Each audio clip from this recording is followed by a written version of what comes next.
pregnancy, ma'am. Hmm.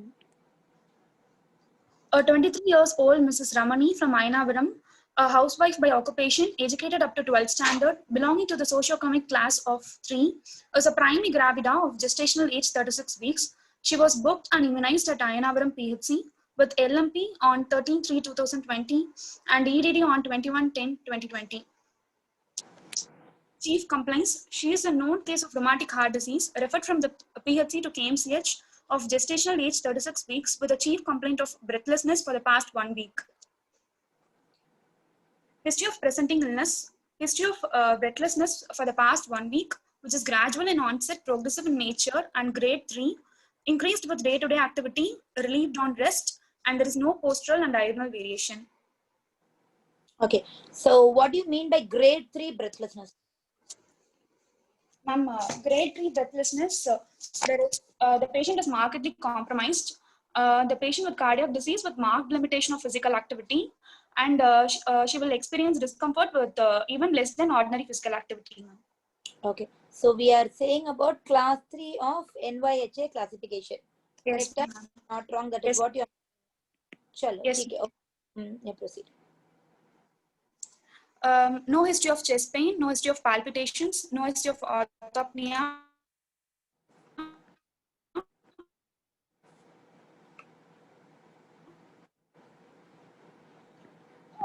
Sorry, I can't No hear history you. of fever. Raghavi network கிடைக்கலாம்னு நினைக்கிறேன். So only symptom which your patient who's having positive is only dyspnea. That is nothing else. She is having a symptom. Illaya? That is what there, and that is of class 3 Yes, of ma'am. dyspnea. Okay, we'll go ahead. Yes, ma'am. Okay, now I want you to go back. Let us go back, okay, with the history. So what are all the things you want to know in heart disease is very, very important. See, it is very, very difficult to mug history, okay? So you have to understand everything and then it is here, okay? So first thing is elaborating your dyspnea, which you did very well. That is good enough, okay? First and foremost, if a patient with heart disease, what do you want to know? What do you want to know when a patient comes, or you are telling a case, and first when you start presenting, whether the patient is okay, see, when you start presenting in your exam, okay, we will not tell the examiner what case you have, or nor your examiner is going to ask you, doctor, what is your case? Okay, heart disease, okay. So it is not going to be like that, okay, wow. So you have to give a clue with your history so that the examiner will judge that, okay, this is a patient with heart disease, okay. So first complaint when it is dyspnea, right? So which are all the disease which has dyspnea? Yes, ma'am. So Yes. other than under the first thing, where, because you are the one who are going to lead the examiner, right? So you are going to tell the examiner that this is the case of heart disease and this is what I'm going to do and all these things, right? Yes, ma'am. Okay, so you're going to tell the examiner that. So first thing which you gave me is dyspnea. So what which are all the disease which can give you dyspnea? Anemia. Very good. Most common in our place is anemia. Okay, then what else? Thyrotoxicosis may present with dyspnea. Very rare. Anything else more common? Multiple pregnancy presents with dyspnea. Okay, see, pregnancy Obesity, can ma'am. have dyspnea. Okay, Obesity. so that your patient, if she is a little fussy, obesity, yes, quite rare, but still okay. Obesity can also have, your hydramnias can also have, any sudden distension can also have. More important is your pulmonary diseases also can have dyspnea. Yes, ma'am. Yes, okay, if your patient is having a chest complaint, maybe she's COVID positive. Yes, ma'am. You can still have dyspnea, okay? So dyspnea points, mainly you want to give a differential diagnosis. It can be the heart, it can be the lung, okay? It can be a lung or it can be anemia. These are the three important things which you're going to tell. So the remaining history, what you're going to talk about is going to tell us which disease you're going to talk, okay? So coming to lung disease, what are all the history which will tell you that this patient has a lung disease? Lung.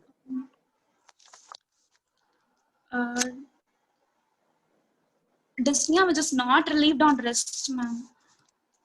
Okay. Cough with expectoration. Excellent. The main thing your lung disease is going to have is cough. So the first initial thing which says that it is not lung is cough. Second, even for like hemoptysis can be there for mostly for lung, but sometimes with heart disease also. Yes, But ma'am. more is your cough. Okay. And if you are thinking in terms of pneumonia, then it's your fever. Yes, ma'am. Okay. So fever, cough, and your hemoptysis is going to tell whether it is a lung disease or not. Okay. So for anemia, what all can you have in your history? Dyspnea, anything else pertaining to anemia? Palpitation. Easy peticability, Fatigue. syncope. Yes. So that should also come in your history. Fatigue, Yes, ma'am. but fatigue does not define anything. Even your heart disease will have fatigability.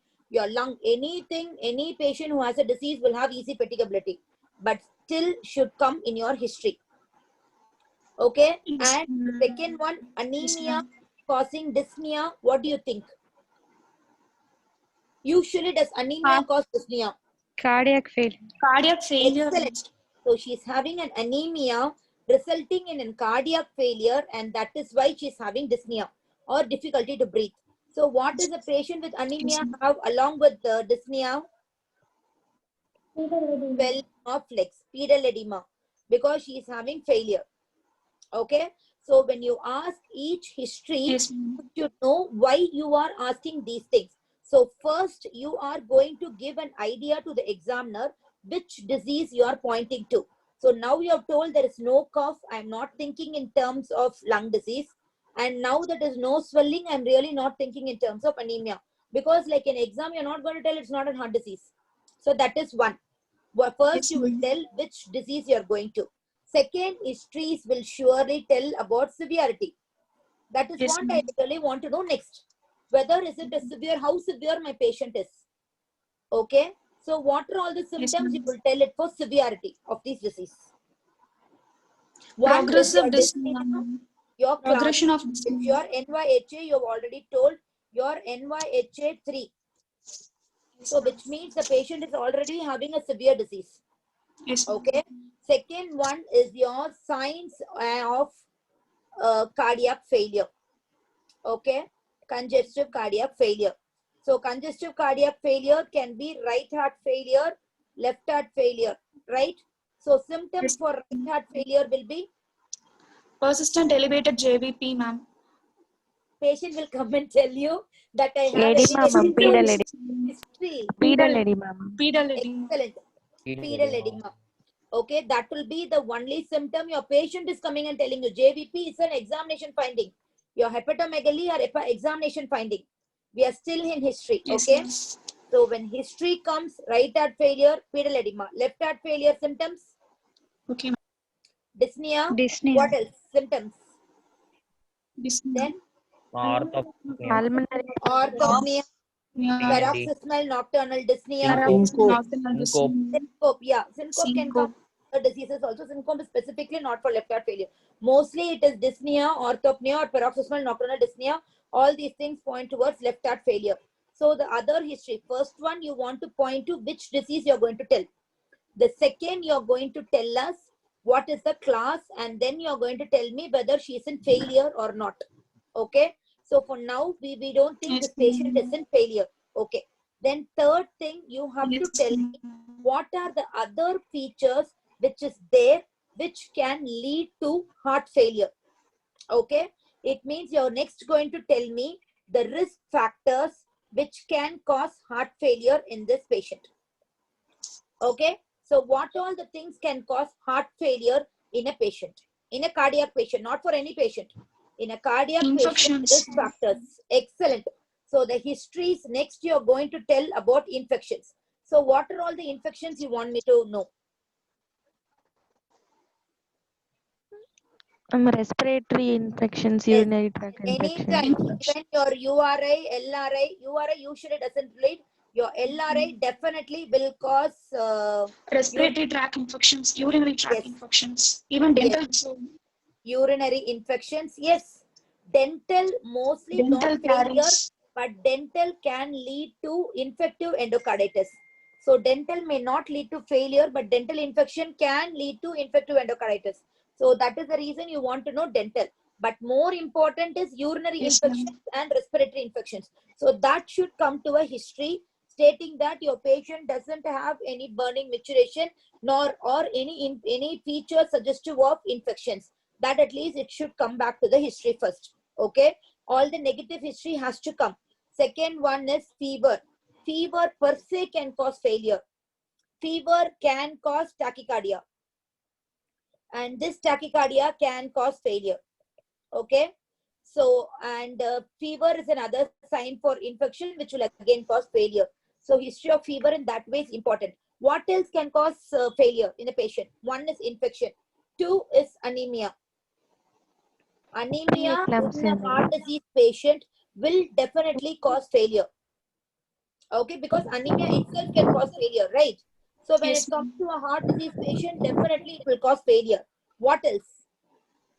Preeclampsia, ma'am. Like Multiple Excellent. pregnancy. pregnancy or multiple pregnancy, So polyhydramnios. yeah, that will come with, like when your obstetric history, you can say whether it's multiple pregnancy, polyhydramnias, but BP, you should also know that BP can per se cause anemia. So you can say that Hypertension. patient did not have preeclampsia, or that should come is the negative history, but not in the initial one, but it has to be coming in your history. Okay, so you will, like, when we go from history, first you'll say the symptoms, then you'll say already is she in failure or not, symptoms for right heart failure, symptoms for left heart failure, then you will tell is there any risk factors for congestive heart failure and the other DDs. So all these things will be added up in your history. Okay, so okay, Yes, fine. ma'am.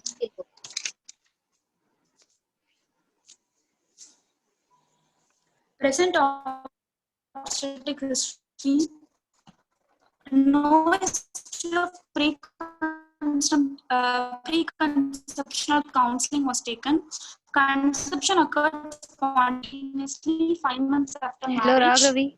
Pregnancy was confirmed by urine pregnancy test Okay, we can read it, but your at 2 months of amenorrhea. network is quite poor. Okay, so fine. So whoever can answer who has a better network. Hello. Okay, let us imagine that this patient has come to you for preconceptional counseling. I really love that you brought it in the history. This is very, very important. Okay, imagine your patient has come to you for preconceptional counseling. What does preconceptional counseling mean? Advised to take folic acids Yes. and So prepare her for folic acid pregnancy. for every patient, whoever is planning. What is the ideal recommendation for folic acid? When should it be taken? 1 month before Before conception. Yeah, conception. at 3 months prior to conception. Okay, so prior to the planned pregnancy, minimum of 3 months we recommend. So whenever any patient she comes to you and say that I'm planning a pregnancy, then you will definitely recommend folic acid. But when we are talking about heart disease, folic acid is not our prior concern. So you mean like that you will also say, but tell me what is more important for this patient. The age at conception is very important, ma'am. Because in heart diseases, as the age progresses, there'll be more risk for the patient. She may go in for failure. The chances of failure are more as the age increases. Okay, so when a heart disease patient comes to you, you say, okay, go immediately get pregnant. Otherwise, if you will get more complication. No, No. that is just come for us. Correct? No, you're not wrong. She should Okay, decide you're whether not the wrong. patient What? is well compensated or a decompensated heart disease Excellent. patient. So you will first assess this patient. Okay, you're going to assess and tell whether she is good to have a pregnancy or not. Okay, because there are certain conditions which are contraindication for pregnancy. What are the conditions which are contraindications for pregnancy? Primary pulmonary hypertension. Primary pulmonary hypertension, Eisenmenger syndrome. syndrome. Eisenmenger syndrome.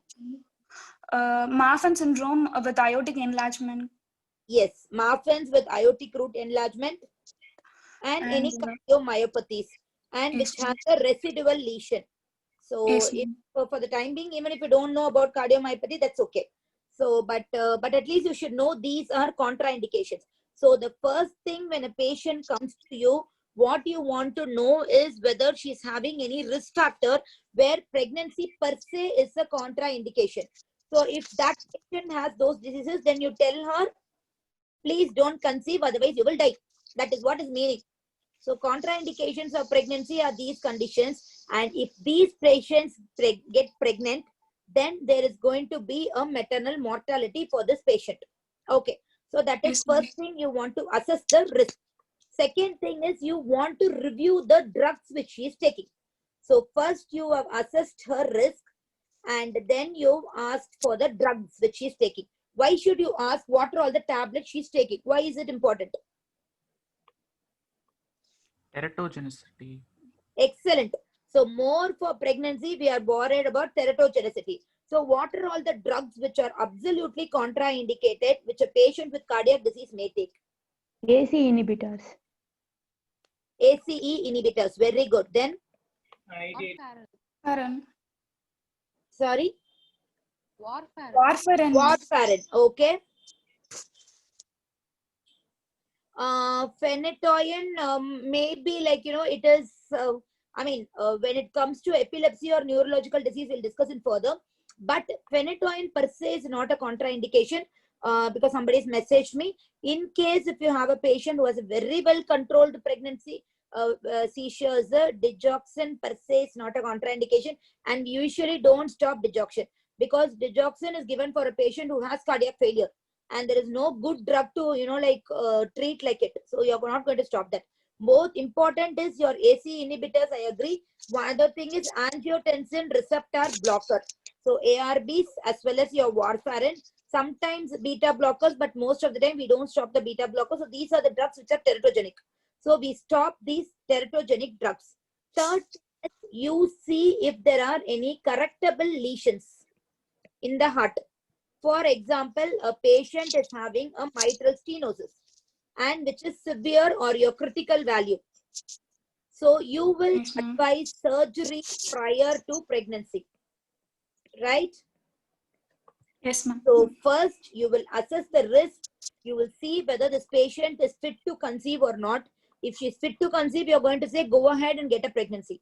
Second one, you will assess the drugs and you will stop the teratogenic drugs. Third one is if there are correctable lesions there, you will go ahead and correct the lesions. Any surgeries to be done, it is always done prior to conception rather than allowing her to go and conceive and do it. Okay. And with that, you will also evaluate with the combined, you will get a cardiologist, you will do an echo for her and you will assess. So it is a combined approach of a cardiologist or obstetrician. You will explain the risk to the patient. In case if the high risk patient, it will be an anesthetist or an intensivist will also be in the team. Okay, so all these things are assessed and then you explain to the patient if she is a high risk, she cannot go to a PHC for checkups. So she has to come to a higher center and that has to be told to her and she will need frequent monitoring. So all these things are explained in the preconceptional counseling. Okay, Yes, fine. ma'am. So this one is conceived and as you said, the older they grow, they are going to have more risk factors because it will be added to the age. So that is there, and whichever patients need IE prophylaxis, you will assess. Rheumatic heart disease, if they have that residual, like they're taking penicillin and other things, that also you advise them to continue. Okay, so this one, pregnancy is confirmed by UPT at 2 months. Okay, what is the most important history where, more important in this is what will examiner wants to know. Initial, Contraceptive usage. okay, married 5 months and conceived, usually we don't expect contraception to be taken, but still you can ask history for contraception. Very good. Anything else? Booked and immunized. Yes, so we should know about dating. Why is dating important in a patient with heart disease? Anomalies. Anomalies. See, okay, you tell me this patient is having rheumatic heart disease. Okay, you think the baby will have rheumatic? Baby will have congenital heart disease in this mother? No, No, ma'am. because rheumatic Acquired. heart disease is an acquired Acquired heart disease. condition. The patient has got the infection and then she has got the heart disease. Okay, so there is no point of getting congenital heart disease in that. But other than that, if your patient has had a ASD, VSD, or even if it's a mitral valve prolapse, then thinking in terms of a baby having congenital heart disease, doing a detailed scan of the heart is important. Yes, ma'am. Okay, but why am I talking about dating? Now we are talking about dating in this pregnancy because most of the heart disease patient, there is a chance of hypoxia. And this hypoxia will lead to IUGR. Okay, so if it is in a third trimester, when you feel that the baby is small, okay, then you should be very sure that it is an IUGR and not a wrong date. Okay. Yes, ma'am. So for that only, heart cardiac disease patient, dating is very, very important. Correct, Yes, ma'am. no? Because Yes, now ma'am. you're seeing your patient for the first time at 36 weeks. So if this patient is having a small baby, whether to differentiate whether it's an IUGR or a wrong date, it's important. So dating is important in this patient. Okay, Yes, go ma'am. ahead. So first trimester, yeah, okay. First trimester, history of nausea and vomiting till 3 months, no history of hyperemesis gravidarum, no history of fever with rash, no history of bleeding per vaginum, no history of burning micturition, no history of drug intake other than penicillin prophylaxis, which is taken once in 3 weeks, no history of vaginal discharge, no history of irradiation, and folic acid tablets were taken, dating scan was done, and NT scan was done. Very good. So in a heart disease patient, is there any other information you get from NT scan? To What are evaluate the for congenital information? anomalies, ma'am. Excellent. Congenital anomalies can be picked as early as your 11 to 14 week scan, which Yes, is your ma'am. scan. Nuchal So what are translucency. all the features which you can pick it up in an NT scan? Nuchal translucency, if it is less than, if it is more than 6.5 millimeter, then it indicates abnormality, ma'am. And at the end of second trimester, we can look for nuchal fold thickness. And if it is 5 centimeter. Okay. See, let us not confuse. Sometimes an increased NT, okay? Yes, Most of the time you think in terms of Down syndrome, okay? yes, But sometimes an increased NT can also point towards heart disease in a fetus. Okay, so that is your importance of a NT in a cardiac patient. yes, Okay, so other than that, maybe an early anomaly, some people, if you have a very good quality machine, then you can even see the heart of the baby, and then you can, it will be very, very small. Your baby measurement is 45 to 85 millimeter, which means 4.5 to 8.5 centimeters. That's all. So it is hardly a 7 centimeter kutti baby. Okay, so that yes, heart will be hardly 1 centimeter. So in that small baby, you cannot pick up anomalies if you don't have a very good quality machine. Okay, so you can, it's like very, very difficult. So for your level, you can just understand if there's an increase in T, you can think of that. Go ahead. Next slide. Second trimester, quickening felt at 20 weeks. Iron and folic acid tablets were taken regularly. And TD injection, 2 doses were given 4 weeks apart. No history of bleeding PB, no history of pedal edema, no history of fever, no history of gestational diabetes mellitus and gestational hypertension. And oral glucose challenge test was done and found to be normal. Anomaly scan was done and it is found to be normal. Okay. Fine. GCT was done for this patient. Okay, what is GCT? A glucose challenge test. How is it done?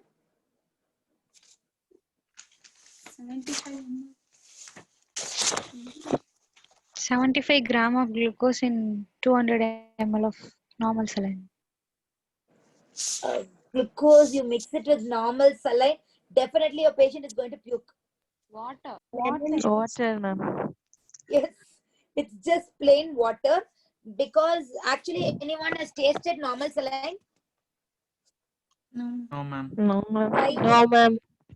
Very, very salty. Okay, though they say like minimal amount of sodium, it is really salty. People give us to gargle because when you do the COVID things, but it is really salty and it is very, very horrible if it goes in. Okay, so you don't mix it up with normal saline, you just ask them to drink it with plain water.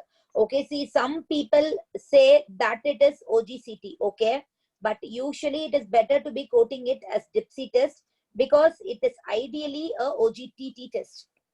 A single OGTT is what they say, but some people still call it OGCT. Ideally, your glucose challenge test takes only 50 grams of glucose, and in 1 hour you do a blood test.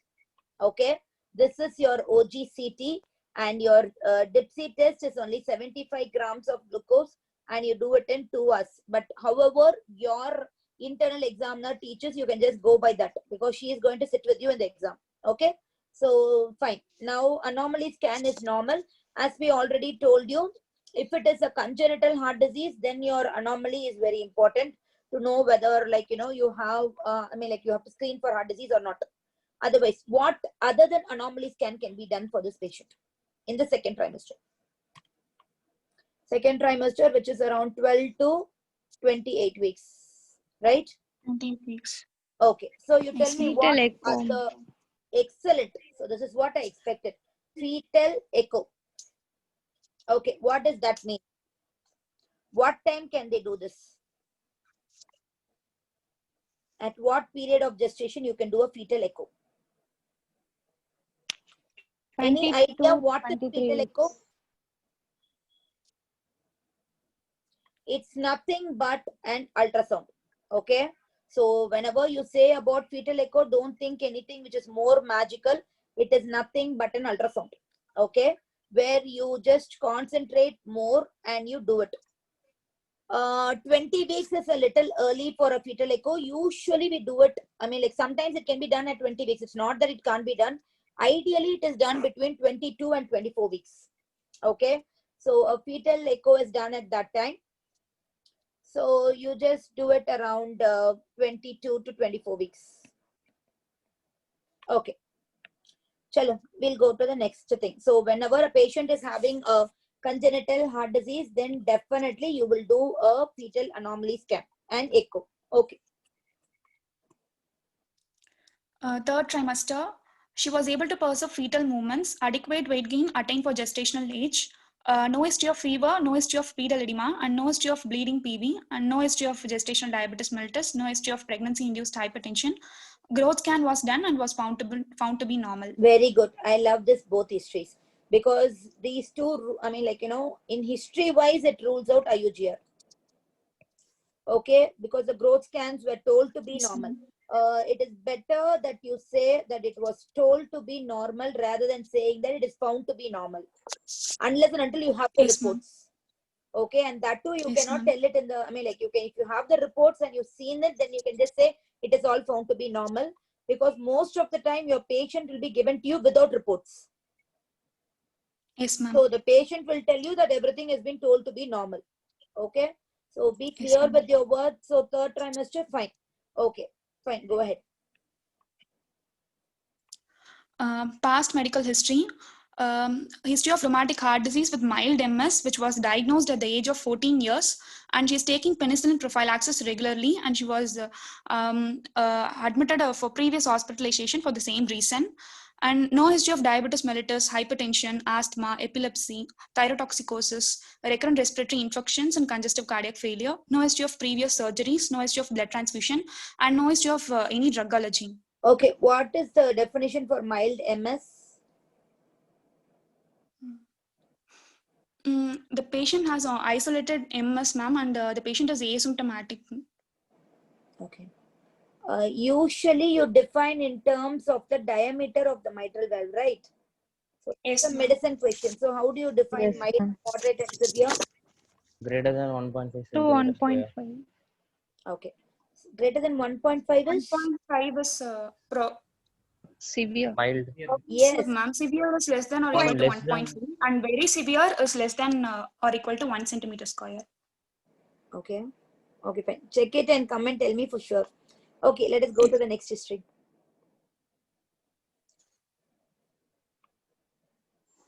Menstrual history, age at menarche 13 years, a regular cycle lasting for 3 to 5 days, once in 28 days, with normal flow, changing 3 to 4 pads per day, no history of passing clots and no history of dysmenorrhea.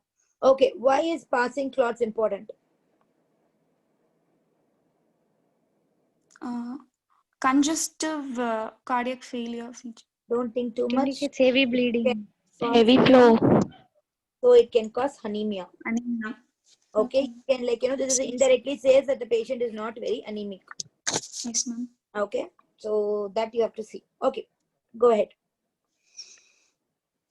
Marital history, age at marriage 22 years, duration of marriage 1 year, non-consanguineous marriage, and no contraceptives were taken. Good. Next. Personal history, consumes mixed diet, normal bowel and bladder habits, and normal sleep pattern 8 hours at night and 2 hours at daytime, and she's not an alcoholic or a smoker. Okay, why is this 2 hours of sleep is important? Whom all will you advise this 2 hours of sleep?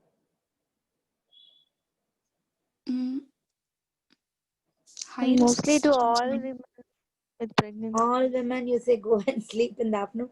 No, mostly for Multiple high risk women. High risk cases. All your preeclampsias, your heart disease, and whoever is high risk, you always recommend for the afternoon nap. Otherwise, it is actually not recommended for every woman. Okay. Why is smoking or alcohol important? Fetal alcohol.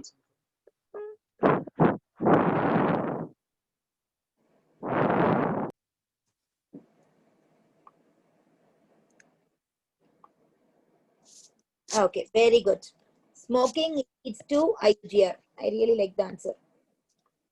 And even your alcohol or any drug abuse and anything, all these things can aggravate your features. Like if she's dyspneic, definitely it is going to increase the symptoms. So for the symptomatology also it is going to differ. Okay. Yes, Chalo, ma'am. please go to the next slide. Family history, no history of congenital heart disease in the family. Okay, what else in the family you'll ask?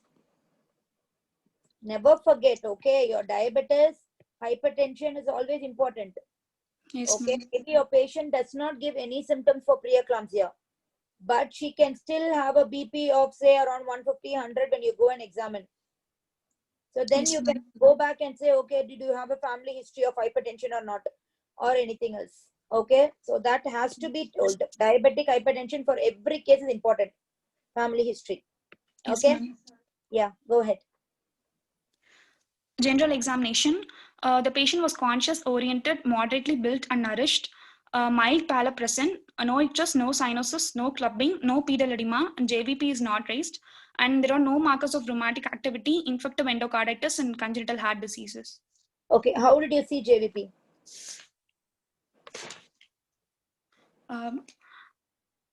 The patient is placed in 45-degree angle, inclined at a 45-degree angle. Yes. And then using rulers, we measure it, ma'am. Yes. It reflects the right atrial pressure. Very good. But how did you measure? Where do you keep the rulers?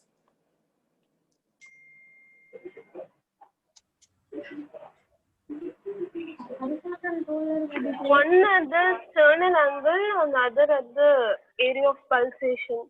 Okay. So you make your patient lie down at a 45-degree position. Okay. So this is going to be your table where your patient is lying down. Okay. So this will be the head of your patient. Okay. So your patient is lying down like this. Okay. So at your sternal angle, you're going to point one ruler. You're going to keep this ruler vertical. Right? Yes. Yes, And ma'am. your maximum pulsation. So whichever area the JVP, you have the maximum pulsation, you're going to keep another ruler horizontally over the pulsation. Okay. and this distance is measured as your JVP. Correct? Yes, ma'am. Very good. So what is the cutoff to say your JVP is raised? What centimeters? 5 centimeter. 5 centimeter of water. So 5. I remember it's 4. I'm not very sure. So it corresponds. Yes, I remember it as 4, but please check. JVP you measure, and if it is more, then you say that it is a raised JVP. And your raised JVP says there is an increase in the right atrial pressure, which is indicative of right heart failure. Correct? So what are all the other Yes, features to say it is right heart failure?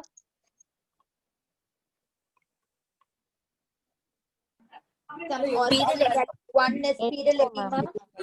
So JVP elevated. Very good. Ascites. Hepatomegaly. Ascites. Pulsating liver. Ascites. Ascites and hepatomegaly. It can be tender or not tender, but hepatomegaly. So all these things point towards your right heart failure. So all these things has to be mentioned if it is not there. Okay. So good. Yes, ma'am. What is your clubbing and cyanosis say? Congenital heart diseases. Very Presence good. of Cyanotic heart disease. cyanotic congenital. Cyanotic congenital heart disease. Why should you know for icterus?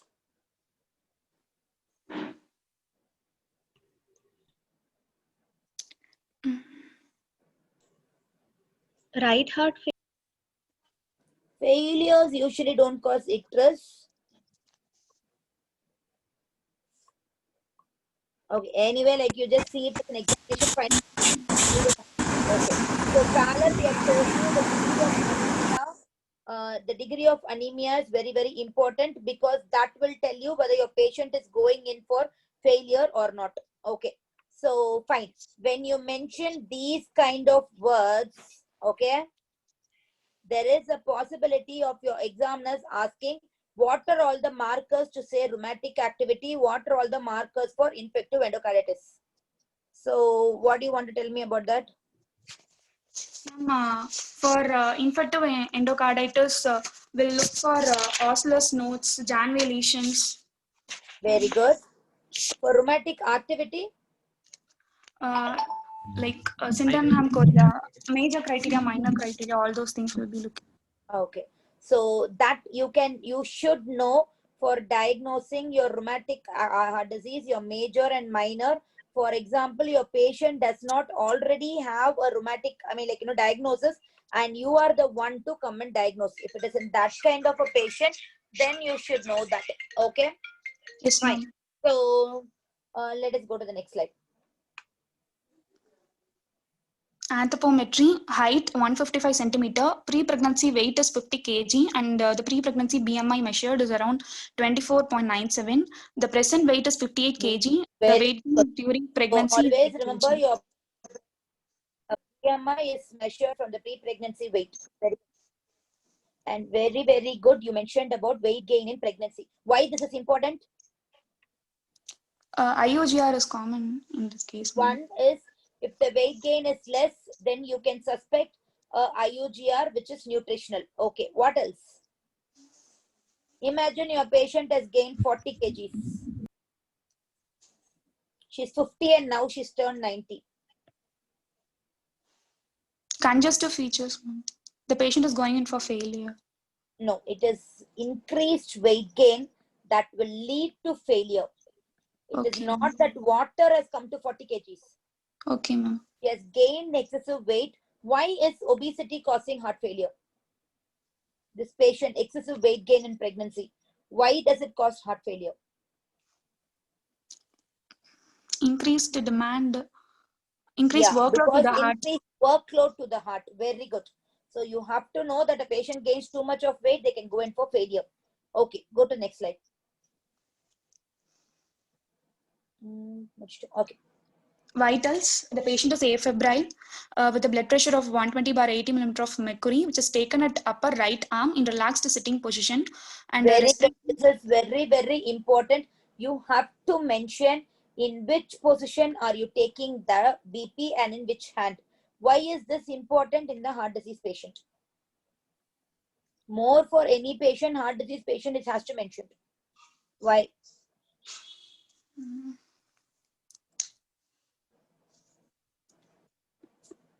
Hypertension. Sorry.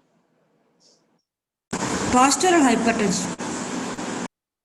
Postural hypotension, yeah, when you lie down flat after 24 weeks, yes. Coarctation of aorta in case of. In coarctation of aorta, what happens? There will be difference in the. There will be difference in between the two arms.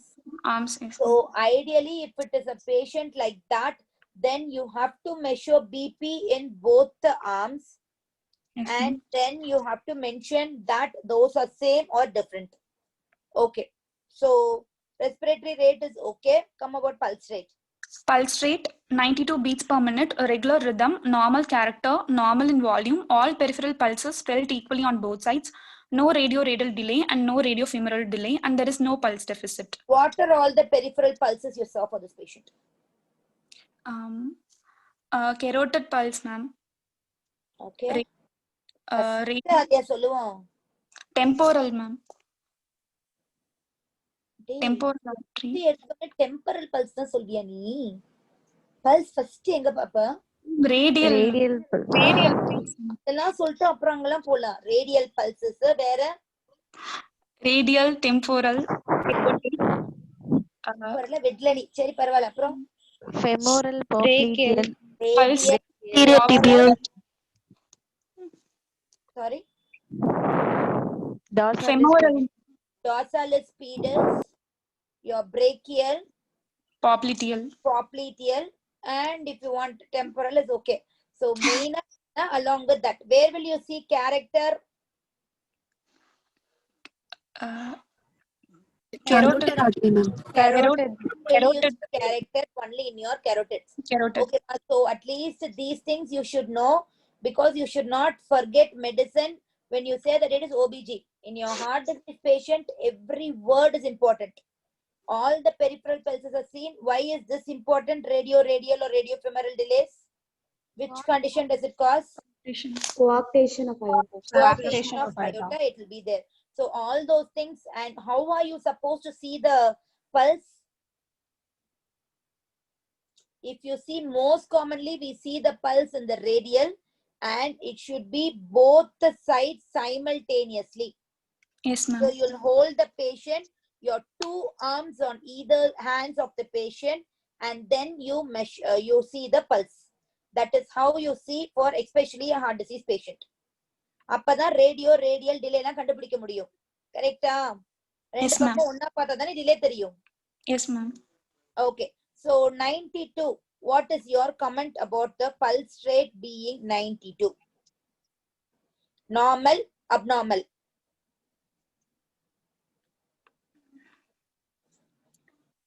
Normal, ma'am. Very good. Why? Why is 92 normal?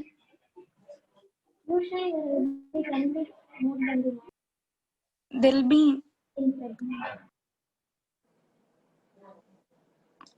இது over 60 to 100 வந்து எப்பயுமே normal தான். இந்த கதையில நான் ஒத்துக்க மாட்டேன். Tell me, why is this 92 normal? I agree. Usually in pregnancy, heart rate increased by 10%. Yes, excellent. Your pregnancy, there is increased in the pulse rate by around 10 to 15 beats. 15%. Okay. Yeah, so by around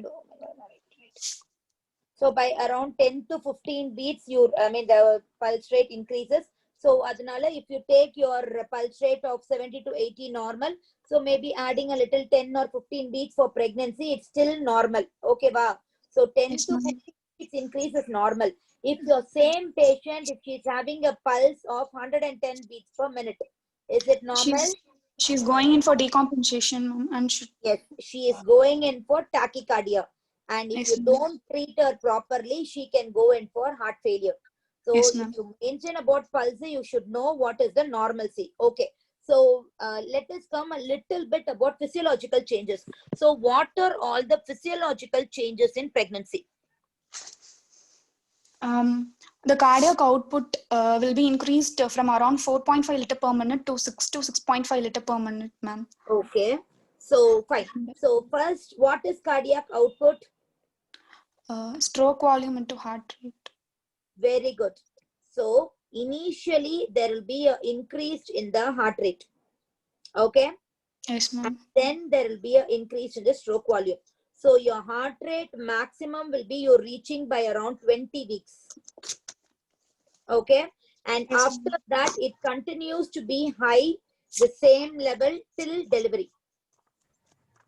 Okay. Yes, ma'am. And for stroke volume, usually they start increasing after second trimester. Still, it starts increasing in the early trimester, but the maximum volume will be at 28 to 32 weeks. excellent. Your maximum cardiac output at 28 to 32, more of 32 weeks. Yes, ma'am. Okay. So 32 weeks is the more higher cardiac output, and it just maintains in the same high level till that Till the time, end of. Yes, ma'am. till the delivery, and it increases further after delivery. Yes, Okay. ma'am. So Yes, it ma'am. increases a little bit further in delivery. So that you should know. So one is your heart rate is increasing. Second one is your stroke volume is also increasing, and your cardiac output increases. Any other changes happens? Plasma volume expansion by around 40 to 45%. Okay, and your RBC volume RBC improves by volume around 15 to 30%. 20%. So there is a hemodilution. So what is that hemodilution called? Physiological anemia. Physiological hemodilution. So physiological anemia அப்படினா எவ்வளவு hemoglobin fall பண்ற வரைக்கும் we call it as physiological. 10 milligram per deciliter. Yes, that is, it falls by 2 grams per deciliter. Normally we take it as 12. 12 இருந்து 2 குறைச்சிட்டீங்கன்னா 10 milligram per deciliter we take it as physiological anemia. Okay ba? And this fall is maximum occurring in your second trimesters. Right? Yes, ma'am. Okay. Yes, ma'am. So that is why, what is your anemia definition according to your trimesters? In first trimester, what is the cutoff to say anemia? 11. Less than 11. 0.5. 11. 11 is the cutoff. Second trimester? 10.5. 10.5. Third trimester? 11. 11. So your hemodilution is maximum in this area. So the cutoff itself we have decreased. Okay, wow. So you should understand each step, read like that so that you need not mug up. Okay. So we have seen about your heart rate which increases. Then we said cardiac output increases. What other changes happens? What about BP? BP is What about slightly decreased, ma'am. Which BP decreases? Diastolic. Yeah, usually, but mostly it will be like both will decrease. Around your second trimester, there will be a decrease in the BP, and sometimes they come back to normal by around your third 20 trimester. weeks after 20. That is Yes, your ma'am. pre-pregnancy or your early pregnancy value will be reaching by third trimester. So Yes, that ma'am. is why when this fall does not occur, so you take it as a risk factor for preeclampsia. Okay, ma'am. Okay, fine. So, I mean, like mostly you have to know. And then what else can change? So your heart rate, your BP, your cardiac output, any other thing you know about Venous pressure, ma'am. The femoral venous pressure. Ma'am, third sound. Sorry? I didn't get that. S1 loud, S3 heard. No. And third Yes. is heart and So heart. your S1 being loud is normal in pregnancy. S3 sound is normal. And what murmurs are normal? Systolic murmur up to grade 2 is normal, ma'am. Yes. So systolic, okay. Can I say pansystolic murmur? Ejection Ejection systolic No, murmur ma'am. Ejection. of grade 2 is normal in pregnancy, not your pansystolic murmur. Okay. Yes, ma'am. Ejection systolic murmur, this is because her hyperdynamic Dynamic circulation. So these words are very, very important. So if you quote these words, it means that you know what you're talking about. Okay. So it doesn't mean all murmurs are normal And it does not mean all systolic murmurs are normal. Is a wrong statement to say. It is a ejection systolic murmur of up to grade 2 is normal in pregnancy. So then what are all the abnormal murmurs?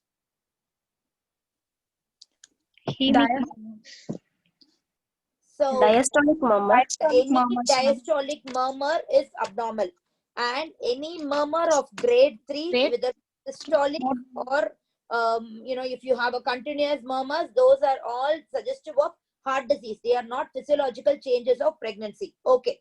So what is your comment about apical beat or your apex? Apical beat, physiologically it will be shifted to 4th intercostal space, ma'am. Where Half will inch it medial to normally? mid-clavicular line. 5th intercostal space, it will be normally. Usually it will be 5th metacostal space, and where? In pregnancy, it will be shifted to 4th intercostal space, ma'am, physiologically. Okay, and which point you see the apical beat? Normala, 5th intercostal space. Half inch medial to To mid-clavicular. the mid-clavicular line. Excellent. Where will it be in pregnancy? 5 It will centimeter either be lateral to the Lateral to mid-clavicular line, or it can still be lateral to the mid-clavicular line. Okay. Yes, ma'am. So it will be in the 4th space, pushed more of left side, and it can be on the mid-clavicular line or little lateral also it can be. So that is physiological change of a left axis deviation of the heart, but it is not cardiomegaly. Ilaya, usually you diagnose cardiomegaly if there is a shift in the apex. Correct? Medicine padi. Yes, ma'am. But pregnancy we don't do, because that is because of your enlarging uterus and moving your diaphragm, and that shifts there. Okay, wow. Yes, ma'am. Okay. So these things you have to know what are all the changes. Okay, next slide, Pola. Examination of breast, soft, non-tender, no retraction of nipple, skin around nipple normal. Examination of thyroid, it is not Why enlarged. should I mention about non-tender? You need not have a tender breast at all. See, like sometimes you need not add some words so that you go into trouble. If somebody asks you, why should I mean, like, when will you have a tender breast? You have any size, disease saying that tender breast? So just say it's soft and your nipple retraction is very good. Why should anybody know about nipple retraction? Why should you know that? Difficult to feel the child, ma'am, if there is in congenital. Difficult to latch after delivery, so that you can advise the mother maybe during the later trimester to try to move and push the breast and pull the nipple out. So that can be advised. So ideally it has to be mentioned in your antenatally itself. Fine. So that is okay. Skin around the nipple, fine, it's good. Okay. So thyroid, why should we know thyroid? Precipitates. Yes. Your hyperthyroid is thyrotoxicosis. Thyrotoxicosis or your hyperthyroidism that precipitates cardiac failure. So you should know that. Spine is important for every pregnancy. Why? Leave alone cardiac disease. Any patient who's pregnant, you have to know how a spine is. Why? Why should you know about spine? To decide for labor. Okay. Excellent. You should decide whether she will have a vaginal delivery or a cesarean section. If it is a cesarean section, whether you can give a spinal anesthesia. All these things will depend upon your spine. Imagine your patient is having a kyphoscoliosis. Okay. Fine. There is an abnormality of the spine. Then you cannot give anesthesia, nor a vaginal delivery will be difficult. So just because she's a cardiac disease, you cannot forget your basics of obstetric examination. And another thing which is important is your gait. In most patients, more important in a case of a CPD. Okay. So you can even say the gait appears normal, it's good. Okay. Next.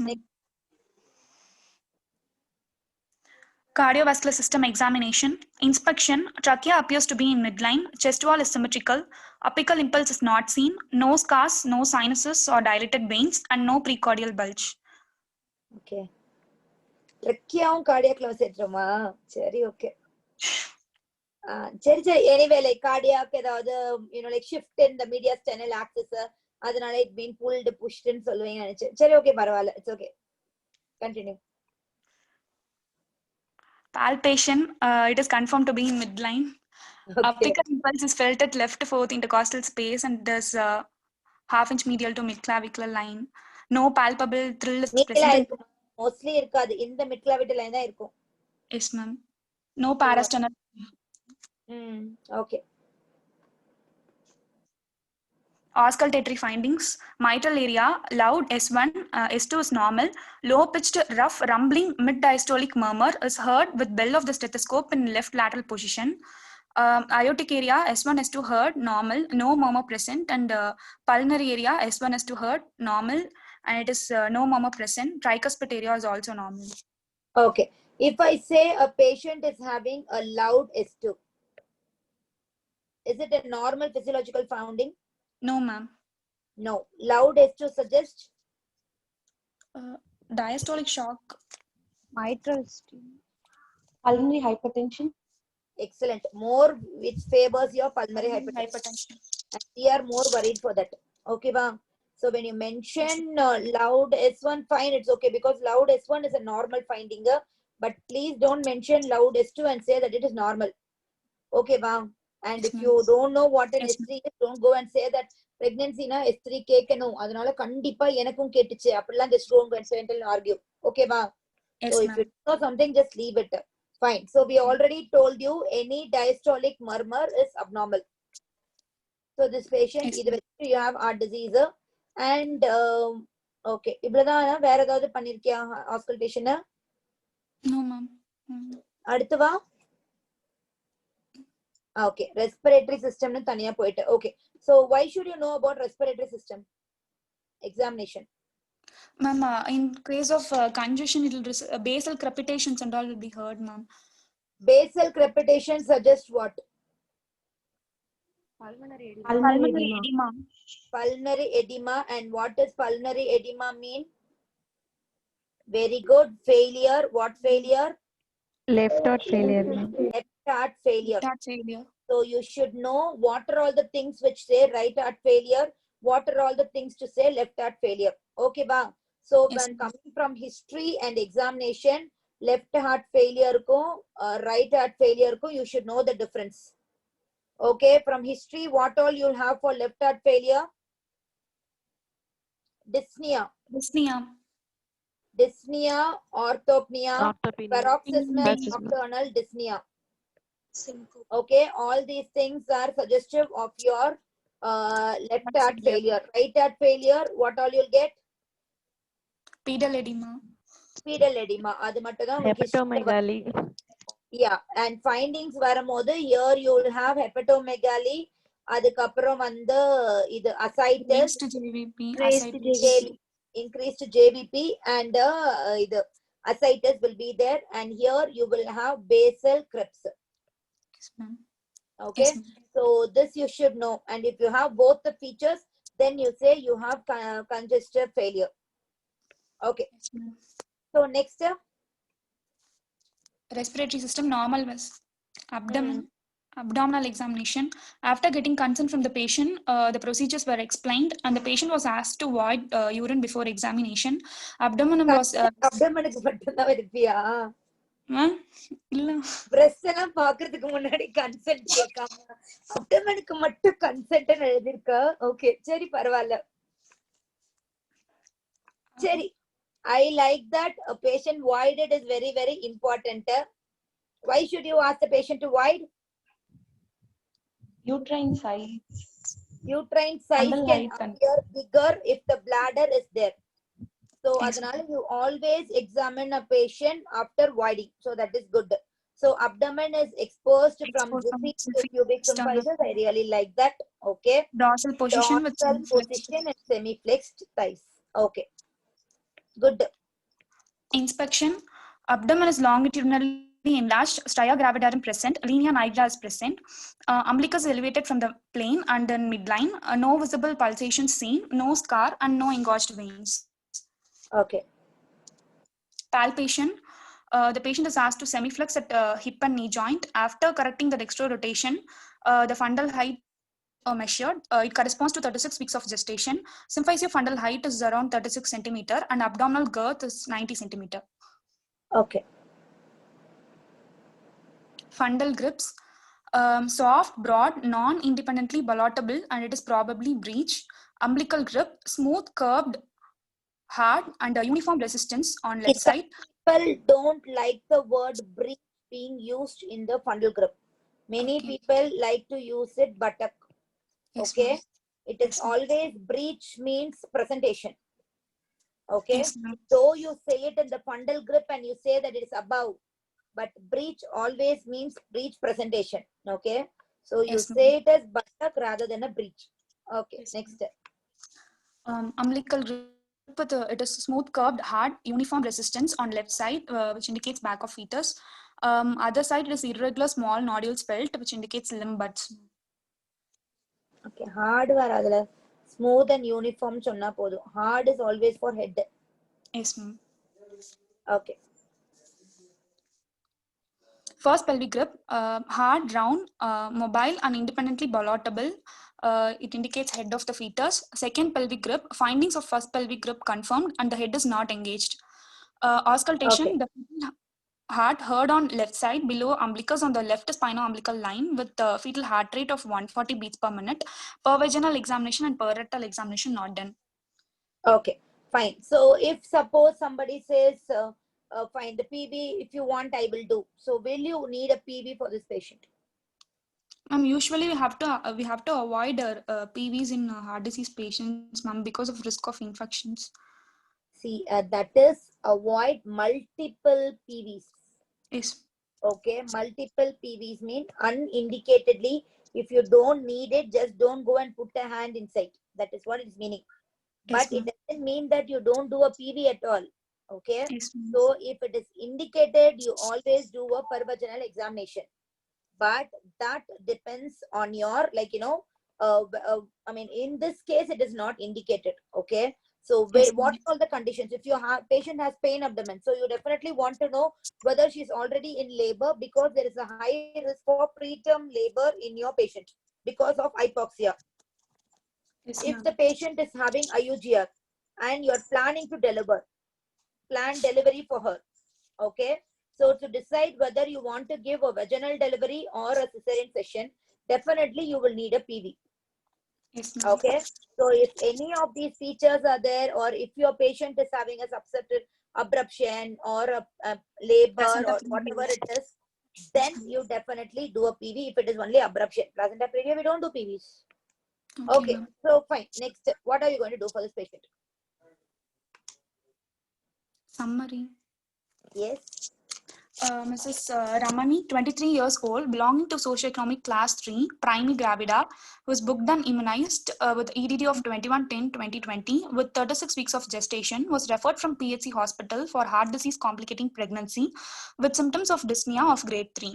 Also, she has a positive history of rheumatic heart disease, which was diagnosed at the age of 14 years. On general examination, the patient was dyspneic. On cardiovascular system examination, there was loud S1, low-pitched rough rumbling, mid-diastolic murmur of grade 2, heard over the mitral area. An obstetric examination, the fundal height corresponds to period of gestation with longitudinal lie, cephalic presentation, single live fetus, head is not engaged with a fetal heart rate of 140 beats per minute. Okay. So fine. So this one, I mean, any other slide you have? Yes. Anything else? Diagnosis. Yeah, go ahead for the diagnosis. A 23-year-old Mrs. Ramani, who is a primary gravida, presented with 36 weeks of gestation of EDD 21-10-2020 with mild MS of rheumatic origin of class 3 according to New York Heart Association in sinus rhythm with single live fetus in cephalic presentation with a fetal heart rate of 140 beats per minute. Okay, so why should you know about sinus rhythm? If the patient goes for tachycardia, then we have to be very alert about the anti-failure measures. Okay, what else? With your case. Arrhythmia. Yes, very good. I Arrhythmia. love that answer. Why is arrhythmia important in this case? The patient may going for AF at any time, ma'am. Very good. She's a case of mitral stenosis. Never forget medicine when you say that it is obstetrics, it is only a OG case. Your mitral stenosis, the most common complications there she's going to go for is atrial fibrillation, right?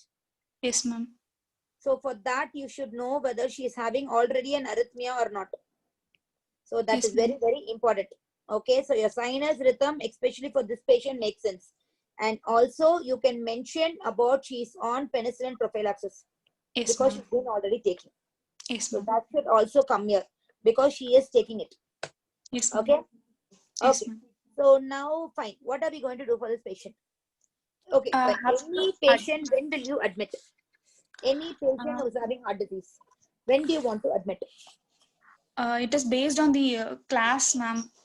Very good. It's based on the severity or the class of the patient. Okay. So depending on that, when will you admit? For class 1, it is around 37 weeks, ma'am. For class 2, it is 28 weeks. Okay. For class 3 and 4, after 34 weeks, ma'am. இதுக்கே 28 weeksல வச்சுப்போம். ஆனா இதுக்கு 34 weeks வரைக்கும் வீட்ல வச்சுப்பியா? Sorry, throughout pregnancy, ma'am. Yeah, you admit them as early as possible and they Yes. stay in the hospital. Pregnancy, even up to That is puberty. what is your usual recommendation? Yes, ma'am. Okay, va. So, either class 2 nale 28, idana just or 4 weeks before delivery, 36 la you admit them. Class Yes, 3 and ma'am. class 4, Throughout ideally you pregnancy. admit them even in the early pregnancy. Sometimes Yes, like eppadi vande parole la vella poitu vara mari, they allow the patient to go home for some time and then they call back and admit. Okay. So what are all the time period where a patient can have cardiac failure? Physiologically, there are certain crucial periods in pregnancy, ma'am. Like at 32 weeks. அது வரைக்கும் வரவே வராதா? அது வரைக்கும் நல்லா இருக்குமா? அப்ப எல்லா பேஷண்ட் ஓகே ஜாலியா போயிரு. 32 வாரத்துல வாங்க. அது வரைக்கும் உங்களுக்கு ஃபெயிலியர் வராது. No, ma'am. If the patient presents with any other complaints, then okay. So as you said, if your patient is having infection, fever, anemia, thyrotoxicosis, hyperemesis, whatever yes, it is, you can have failure. Correct. Yes, ma'am. அது மாதிரி இல்லனா கூட depending on the severity, some patients even at 5 weeks they have the risk of having failure. Okay, because yes, that is the initial period where all the cardiovascular changes starts to occur. And yes, when that early phase itself, if your patient is not able to tolerate, definitely they go in for failure. So 5 weeks is the initial period where your patient is going to go in for failure.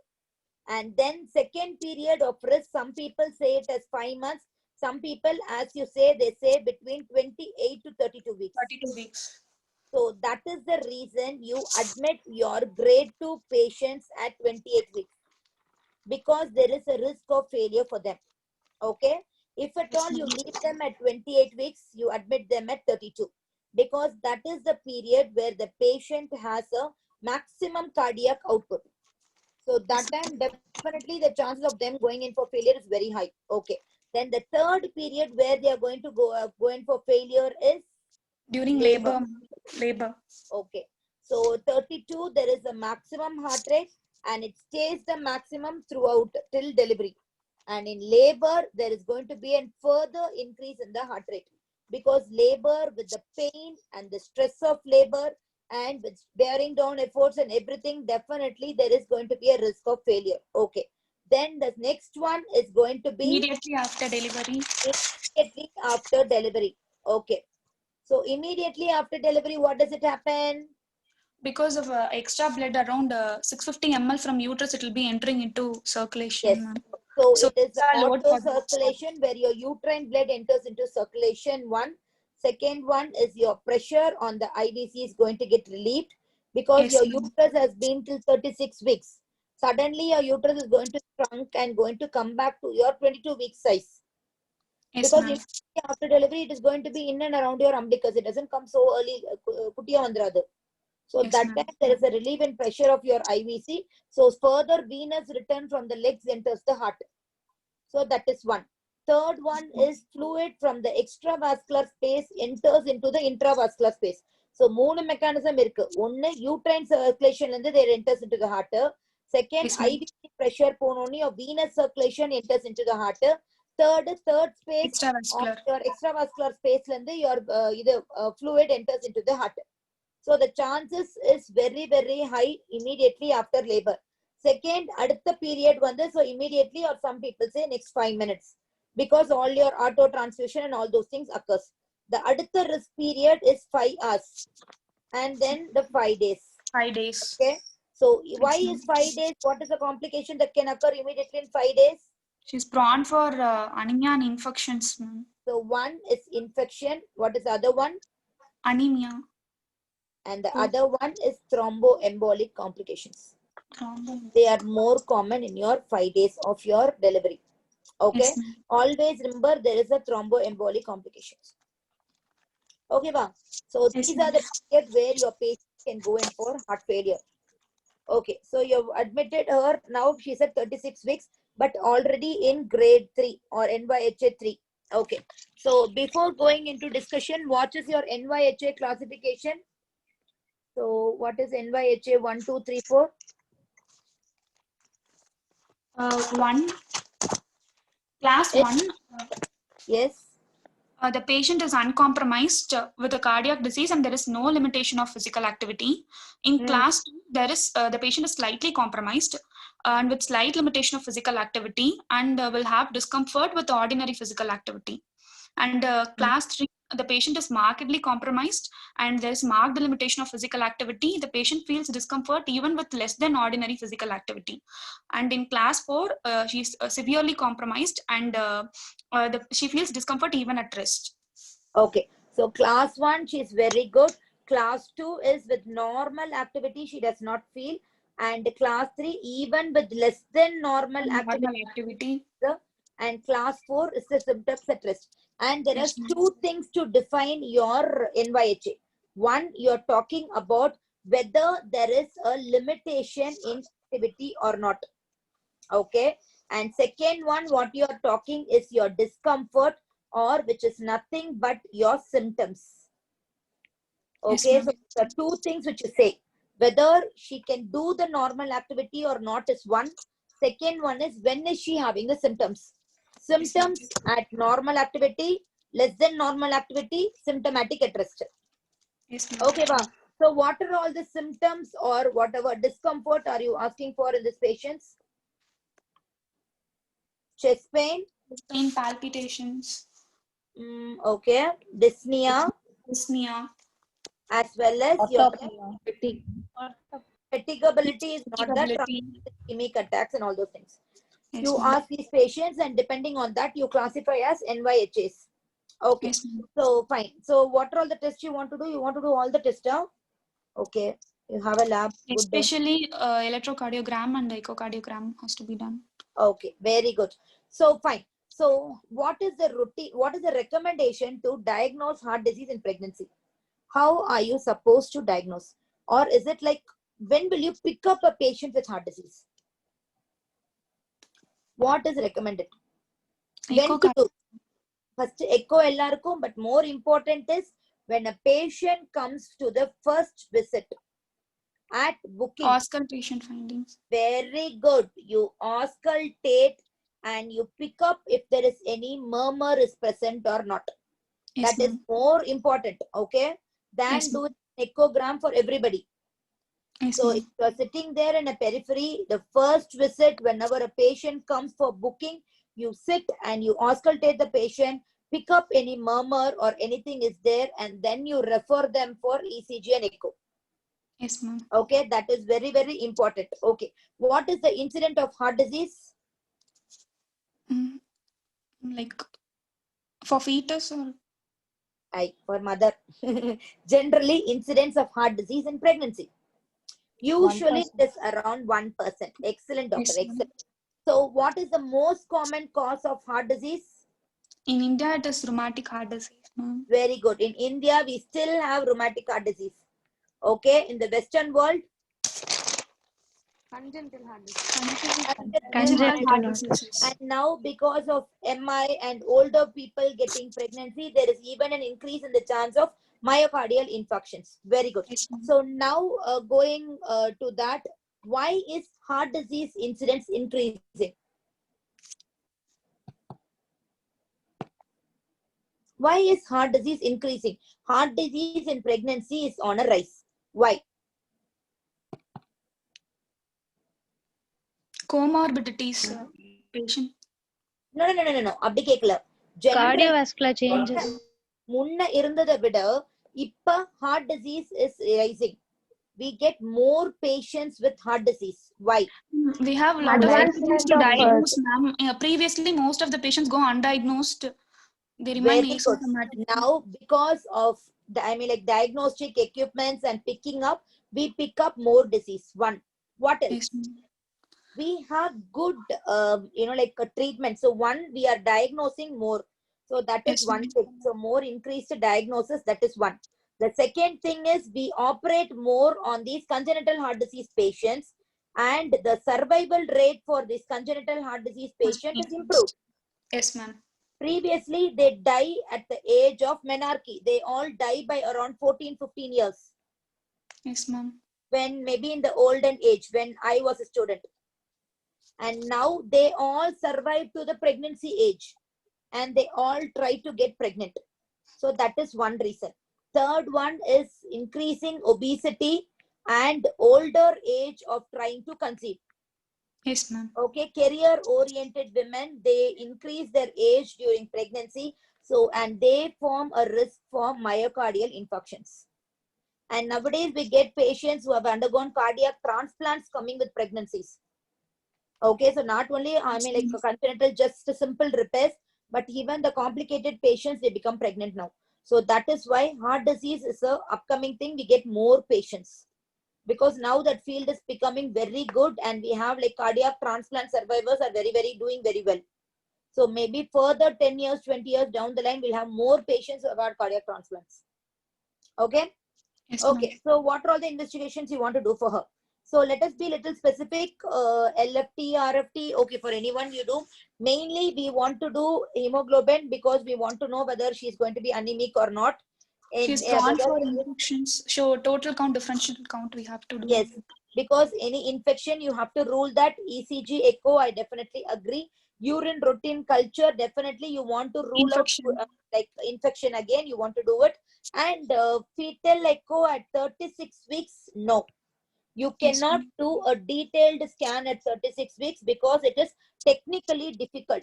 Once the baby crosses more than 26 weeks, okay, echo cannot be done. Yes, ma'am. Okay, so whenever you go out and you sit as a consultant, just because somebody is doing a fetal echo, you cannot ask at 30 weeks, please do an echo scan. Okay, because it is technically difficult, you cannot do that. So at least you should know when an echo can be done. See, ideally it is done between 22 to 24.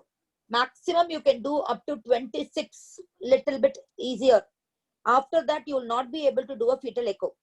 Okay, ma'am. So not at 36 weeks, definitely it cannot be done. Okay, next. That's it. Treatment.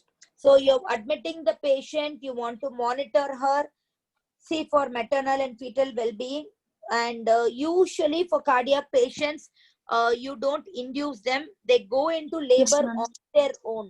So you just monitor them. There is, like the very less chances that for them to go post dates because of this hypoxia, they definitely go into labor prior to the date itself. So you will continue penicillin prophylaxis. Okay. So let us talk about a little bit of labor. Imagine your patient has gone into labor. What are you going to do for her?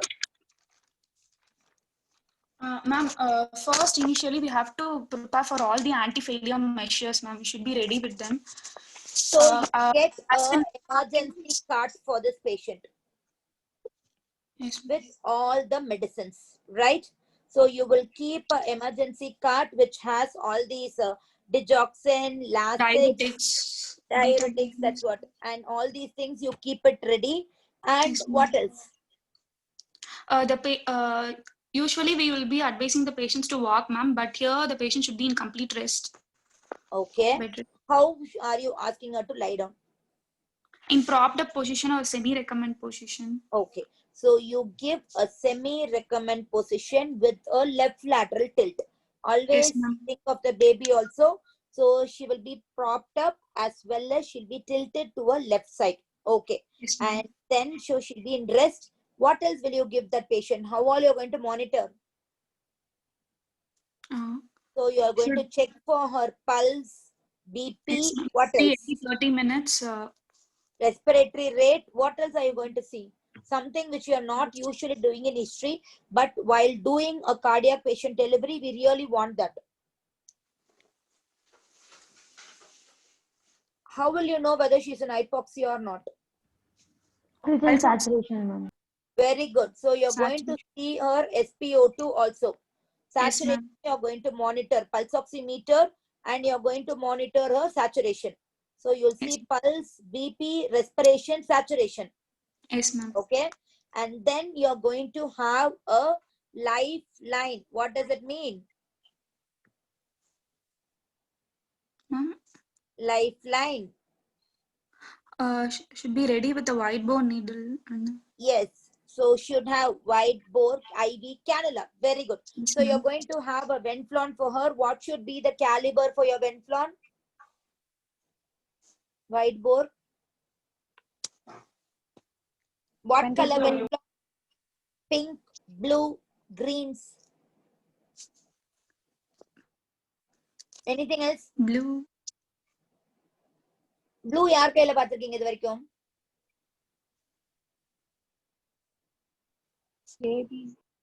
Yes, excellent doctor, excellent. So blue is mostly given for the pediatrics. So it is definitely not a wide bore. Okay, wow. Yes, ma'am. So pediatric Venflon are blues and yellows. Definitely yellows are newborn Venflons. So definitely you don't give that. Mostly your greens are the normal ones which we use it. So if we say wide bore, then it is definitely more than the green color. So it will usually be a gray color in Venflons. Okay. So you want to maintain a wide bore Venflon. Sometimes if you want, even you can maintain 2 lines, that is okay. And then what else? So you will monitor, you will put her, if she's really sick, you will put her like your monitor, you will have it and you will see. Otherwise you can do it once in half an hour or 1 hour, you can monitor the patient. SpO2 you will see for this specifically. You will have a lifeline, you will give her a rest. What else then? Now she's in labor.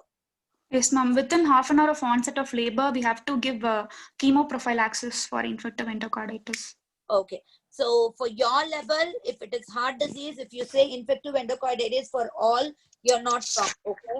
When you'll give and what you'll give is a discussion for the PG level.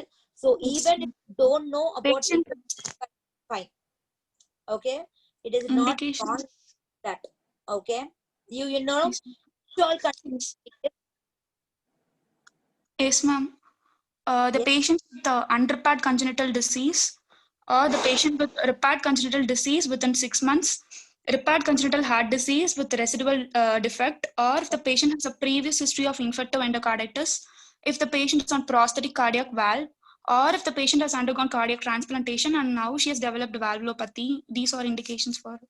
Okay. So excellent, doctor. Very good. See, you usually the earlier recommendations was whenever a patient has heart disease, give off 1 antibiotic. That was the earlier recommendations.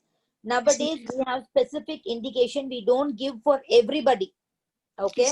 So for usually your mitral diseases or your rheumatic heart disease, infective endocarditis per se is not recommended. Okay. So another thing which you should know is your WHO's risk system. Have you ever heard of this WHO risk classification where they have classified into 3 classes, ma'am? Excellent. 1, 2, and 3. The risk score is it indicates about the mortality, how much probability is there. Mortality is what we want to know in these groups. Okay. So if it is 1, what is the mortality rate for this patient? 1%. Mortality and morbidity. Okay. So it is 1%. If it is moderate, it is around 5 to 15%. 5 to 15%. And if it is 13, grade 3, it is severe, 25 to 50%, ma'am. 25 to 50%. Okay. So at least you should know that there is a classification or risk scoring system where it classifies the patient so with diseases, so that you know that, these, at least you should know the high risk groups. Okay. This low risk groups will all be your ASDs, your VSDs, VSD, okay, your MVP, mitral stent The NYHA mitral valve prolapse, your VSDs, and all those things will come corrected under the grade 1. Yes, Okay. ma'am. Your grade 3s are the ones which are like, almost like your contraindication cases for pregnancies. Yes, ma'am. Okay. Which Yes. is your pulmonary Pulmonary hypertension, hypertension your Eisenmenger syndrome, Marfan's with with aortic aortic involvement, and protection of aorta, severe AS, severe MS, severe aortic stenosis. Yes, so those all and come also under your severe history of case. peripartum cardiomyopathy. Excellent.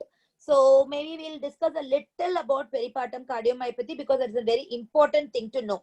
Okay, if at all Yes, you're ma'am. going to give infective endocarditis prophylaxis, what is the drug? You have already mentioned. The ideal ma'am. recommendation is ampicillin 2 gram with gentamicin 1.5 milligram per kg, but not more than 80 milligram of 80 dosage milligram. totally. Yes, And ma'am. your patient is not delivered within 8 hours, then you give a repeat another dose. Yes, ma'am. Okay, so this much if you know, it is very good enough. You should know this. Yes, Infective ma'am. endocarditis, you give ampicillin 2 grams. Either you can give IV or IM along with gentamicin, usually less than 80 milligram or 1.5 milligram per kg. And you give it at the onset of labor. And if the patient doesn't deliver by 8 hours, you repeat one more dose.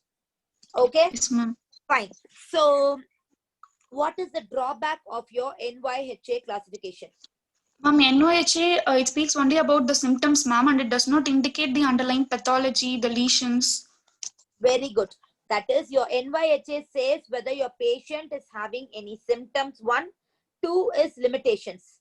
Okay. Yes, ma'am.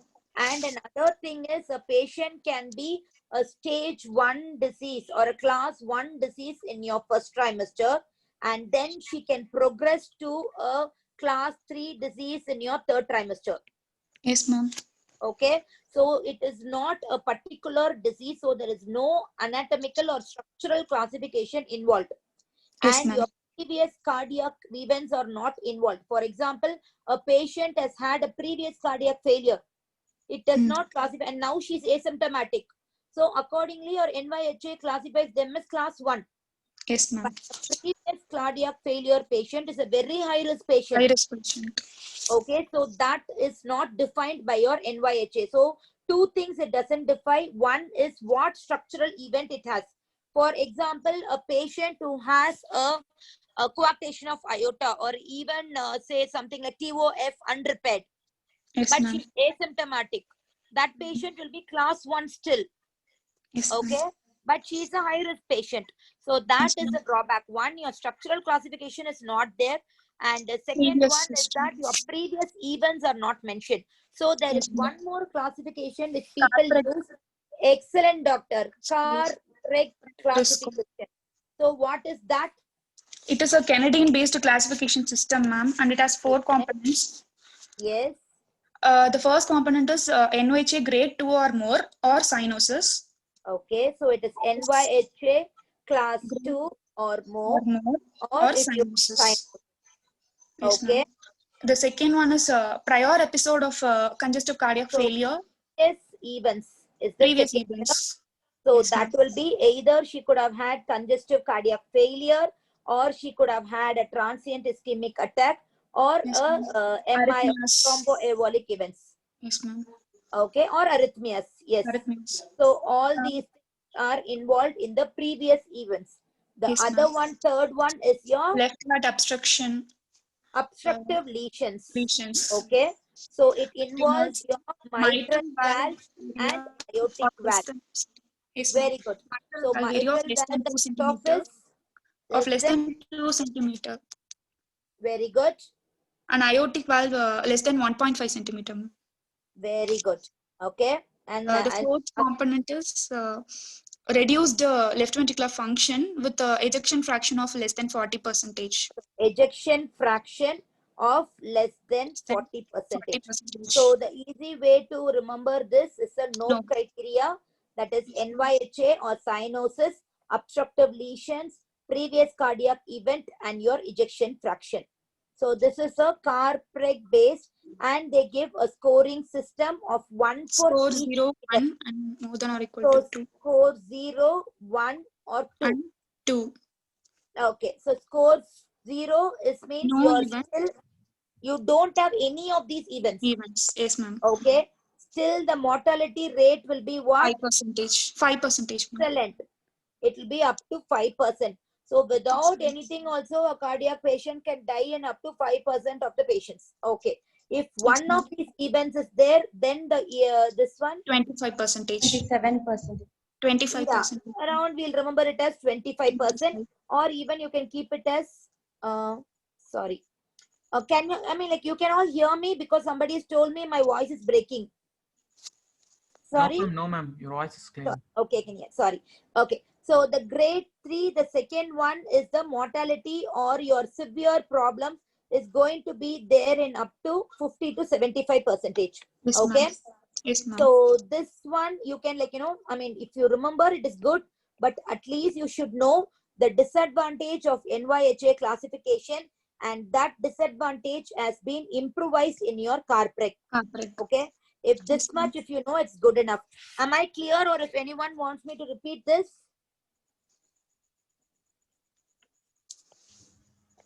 Okay, so we can proceed with that.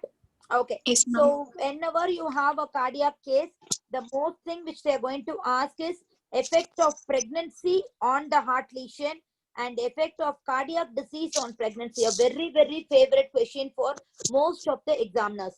Okay. Yes, ma'am. So what is your pregnancy going to cause to the cardiac disease? It increases the risk of heart failure. It makes the patient prone to subacute bacterial endocarditis, pulmonary edema, pulmonary embolisms. Okay. So a And patient can have severe cardiac diseases. The patient ma'am. can have Arrhythmias. embolic manifestations. Yes, ma'am. Arrhythmias. Okay. Arrhythmias can happen. So Yes, worsen ma'am. cardiac failure and other things. What will Yes. cardiac disease cause to the pregnancy? In case of a well-compensated heart disease, usually the outcome will be good, ma'am. But in case of cyanotic disease and all, it will result in IUGR, stillbirth, Yes. So premature, there is a preterm chance of labor. IUGR, a preterm labor, and all those things are always possible with the heart disease. Okay. So it can be a preterm, I mean, like, those are the things you should know, because that is what is expected from you. And this management. So we said we will give the patient monitoring. You will do monitoring of all these features, and then you even monitor the pulse oximetry. Patient will be in the recumbent position. Then as she progresses, what do? We just monitor her. We don't give her any drug. Okay, ba. No Most of the induction. time Yes, they ma'am. go into spontaneous labor. We Yes, don't do anything for them.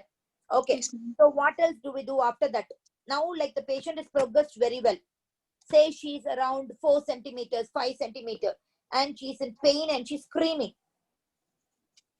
Pethidine, analgesia has to be given, ma'am, because the Very patient good. should not Labor have anesthesia. So what Yes, do you want to give her? pethidine, 100 milligram. Then anything else? Morphine. Morphine. Hey, where is the using? Yeah, labor analgesia. Ma'am, epidural analgesia. Very good. Excellent. I love that answer, doctor. Very good. We give epidural analgesia. So you should know that heart disease, the best analgesia which we can do is epidural. Okay. Epidural. And you should also know which all condition you cannot give epidural. Any condition you know? Cyanotic heart disease. Cyanotic heart disease. What does epidural cause? Maternal hypotension. Stenosis. Very good. So epidural is going to cause hypotension. Okay. So if the hypotension is going to be there, what will happen? Which disease can have a problem? Severe AS, pulmonary hypertension. Very good. That is, if your hypotension, your systemic BP is going to fall. Correct? Yes, ma'am. Okay. So then the pulmonary hypertension or any condition which has that is going to be worse. Your systemic BP is going to fall more than your pulmonary BP. Correct? Hypotension. So those conditions you are not supposed to give epidural. Okay, ba. So Yes, even for hypertrophic cardiomyopathy, you're not supposed to ma'am. give. Even for AS, you're not supposed to give. For your other Eisenmingers and your pulmonary hypertension, you will not give epidural. Other than that, most of your cardiac disease, your epidural is safe. That can be given. Okay, ba. Okay. Yes, ma'am. So you give Okay, ma'am. analgesia, labor analgesia, epidural. If you say for your level, is good enough. Okay, pethidine, yes, it can be given for heart disease. Morphine, usually we don't give, but because the the depressive effect on the fetus is going to be more, so we usually don't give morphine. Okay, then Pethidine, what else? Pethidine doesn't have that it much. will control the fetal heart rate variability, so it has additional effect too. But usually, if at all you want to give, that is the only safest option which we have. Yes, Okay, ma'am. ba, Cherry. So what else do you do after that? Second stage vandittu. Enna panna porom? In second stage, we have to avoid lithotomy position, ma'am, and Very good.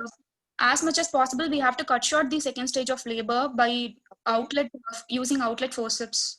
Very good. So you cut short the second stage. It means, what is the meaning of cutting short the second stage? Um, we should not make the patient to Patient bear down or down. strain too much, because she goes in for heart failure with that. So for Yes, that, ma'am. you're going to cut short. So you're you're going to give an outlet. Prophylactically, you're going to give an outlet forceps. Okay, what else? Then what do you do? She has delivered now. Then, In third stage, yes, we should avoid prophylactic ergometrin and all, ma'am. Those drugs are yes. So contraindicated. you are going to give active management of third stage of Third stage labor. of labor. So what do you do in that? Because you should not have PPH, so that a BP falls too much. So Yes, you ma'am. don't want to avoid PPH. So you're going to do an active management of third stage. So what are you going to do? With oxytocin, with IM oxytocin. Okay. So you give oxytocin and then you give a controlled contraction, you deliver. Okay. So you avoid methergin. What else you want to avoid for her?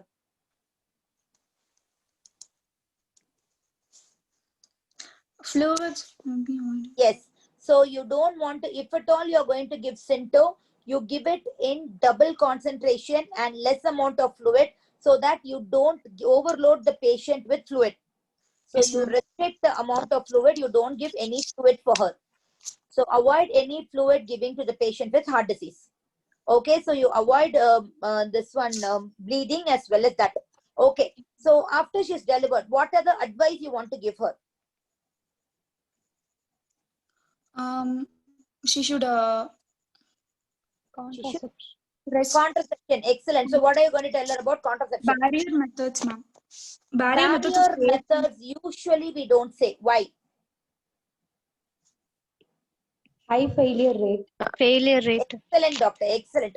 It has a very high failure rate. So usually we don't recommend barrier. Okay. So what else can we give them?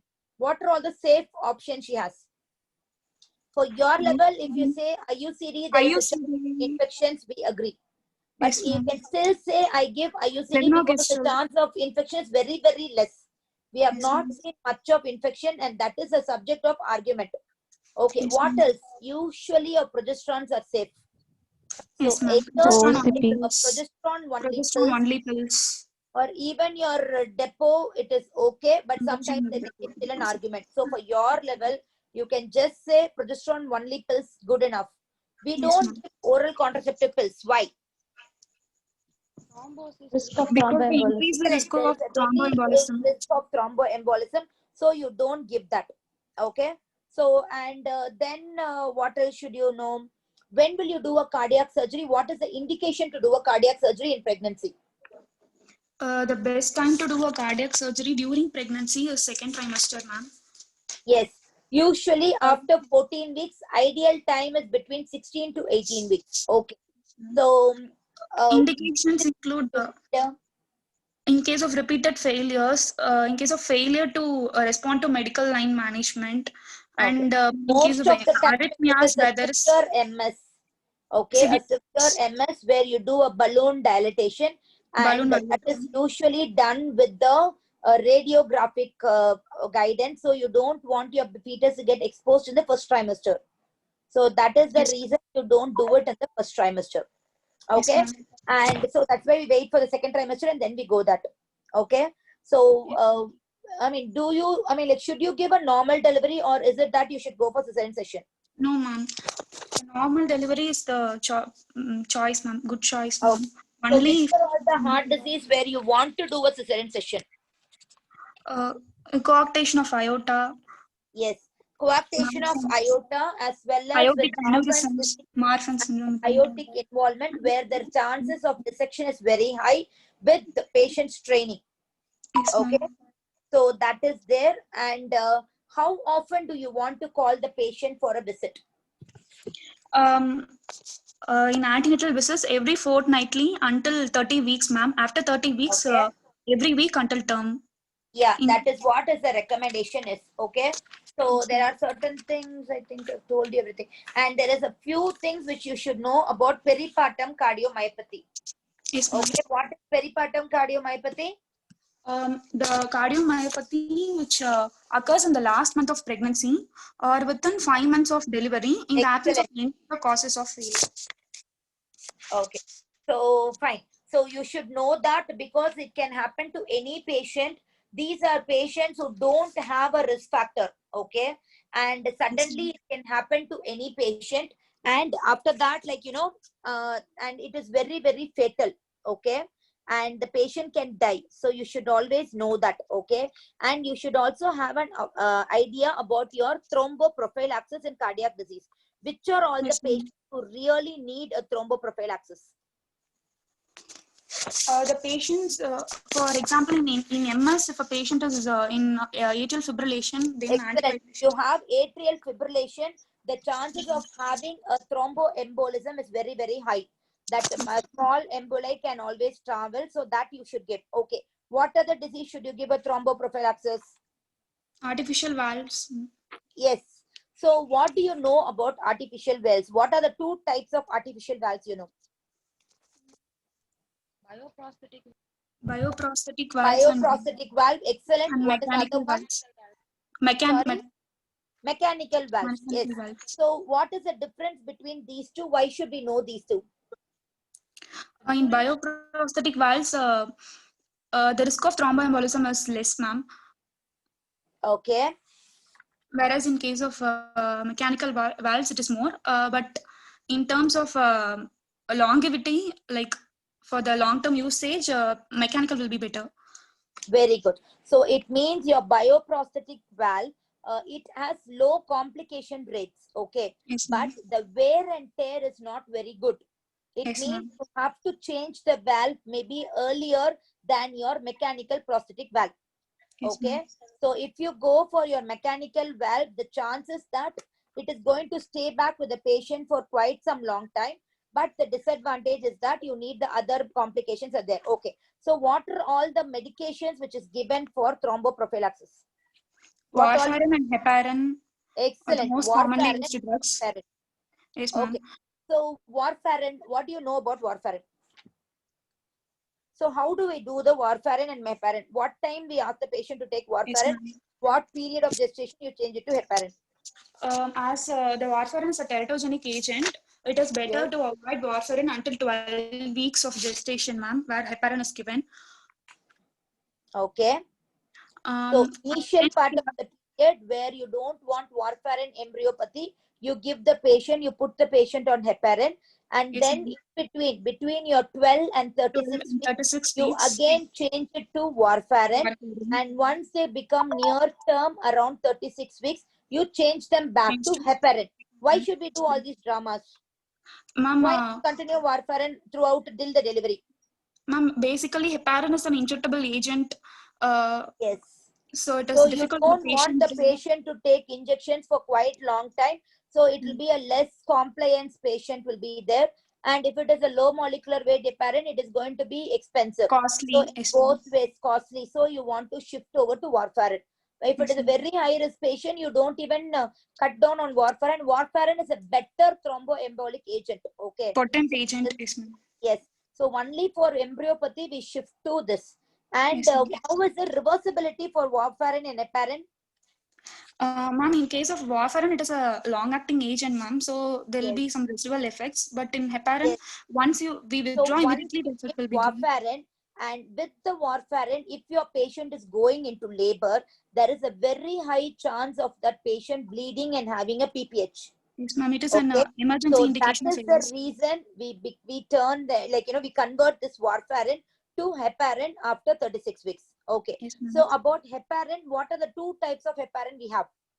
High molecular weight and low molecular weight heparin. I mean, we don't call it high molecular weight. Unfractionated. Unfractionated heparin and the low molecular weight heparin. What is the difference between these two? Ma'am, unfractionated heparin is cheaper, ma'am, than. Yes, excellent. It is But, cost effective. Unfractionated heparin. Okay. but it So, requires continuous monitoring. yes, Unfractionated. because why should you monitor? Why should you monitor? ஏதாவது ஒரு பிரச்சனை இருந்தா தானே we are going to monitor. Why should you monitor? What is the problem that your unfractionated heparin is going to cause? So that you need monitoring. It can cause hemorrhage. Okay. What else? Heparin-induced thrombocytopenia. Sorry, I didn't get that. Another? Heparin-induced thrombocytopenia. Excellent. We are more worried about HIT, heparin-induced thrombocytopenia. Yes, yeah, that is more with unfractionated. Yes, that is more with unfractionated. So that is why we are like, you know, we prefer more of your low molecular weight. But what is the disadvantage of having a low molecular weight heparin? It is costly. It is less potent. It is expensive. Okay, so unfractionated heparin is a little short acting also. Reversibility to do it within 6 hours.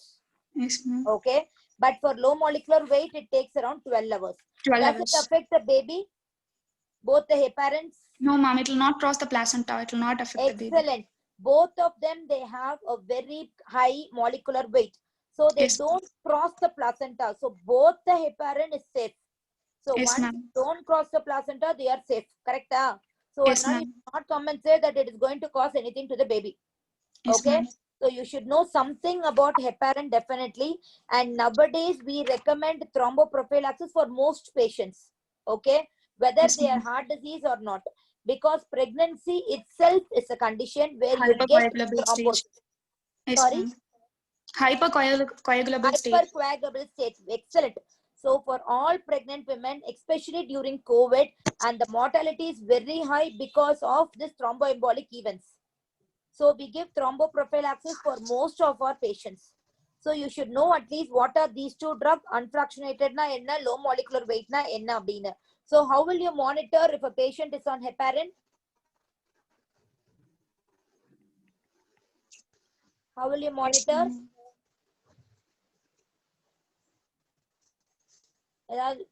Very good. APTT. APTT is done for what? APTT?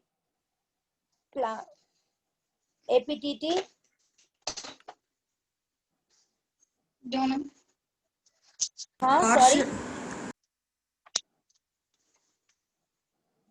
Okay, APTT is done for, usually APTT monitoring is for unfractionated heparin. Okay, and for ideally the way to monitor your low molecular weight heparin, so when you give your APTT, it comes as your PT, APTT and INR. This is how your patients on heparin are usually monitored. Okay, with APTT only they usually calculate your INR. Okay, wow. But if it is a low molecular weight heparin, ideally we are supposed to do a anti-factor 10A levels. Okay, but that is not available uniformly everywhere. So, and the chances of that low molecular weight heparin causing problems are very less. So that's why most patients who are on that, no monitoring is needed. And especially when you give a prophylactic dose. Okay, ma'am. So this much you should know. Is there anything we missed in heart disease? Any other doubts you want to ask? Okay. What is your say? Sorry. What is your say on vasectomy for a patient? This couple.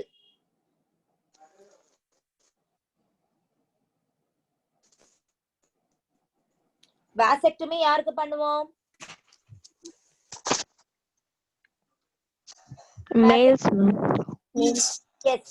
So whether are we going to advise the husband for vasectomy?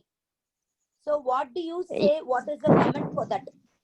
Yes, ma'am. Because she is in heart disease patients, we doesn't want to complicate more. So better to go for male We for. should, yes, very good. That is what we usually recommend previously. If at When all recommend. this patient, it is ideal not to get her, like a pregnancy. So if at all you advise, like if you put a permanent sterilization method, instead of, like subjecting this patient for a surgery, it is easy to subject that husband for surgery. Very good. But what is one more disadvantage is that your patient does not have a longevity. She can die in 2 years. And this poor husband can remarry. Correct, no? Yes, Your ma'am. vasectomy is not very well reversible, because once you do a vasectomy, there forms a sperm antibodies. And after that, they don't have that natural possibility to conceive. It's very difficult. So Yes, ma'am. nowadays, we don't recommend vasectomies for patients with heart disease. Yes, ma'am. Okay, so at least this much you should be very clear. Previously, we used to say that, but now, I'm sorry. I'm sorry, there are some questions. Okay, and one more I've heard out that antenatal visits. Ideally, your antenatal visit should be 2 to 4 weeks, every 2 to 4 weeks until 20 weeks. Okay, and every 2 weeks until 24. And ideally, it should be weekly after 24 till term. And you usually admit the patient by 28 weeks if she is like, grade 2 or class 2 or class 3 failures, class 2 to 3. Or if they are failure, you admit them between 28 to 32. If it is a normal patient, then you admit the patient by around 36. This is what you usually do. See, though, it is very difficult, but this is what is your recommendations. Okay, so that is there. And sorry, there was one more question. Sorry, where is the question? Sorry, one second. So let us see that.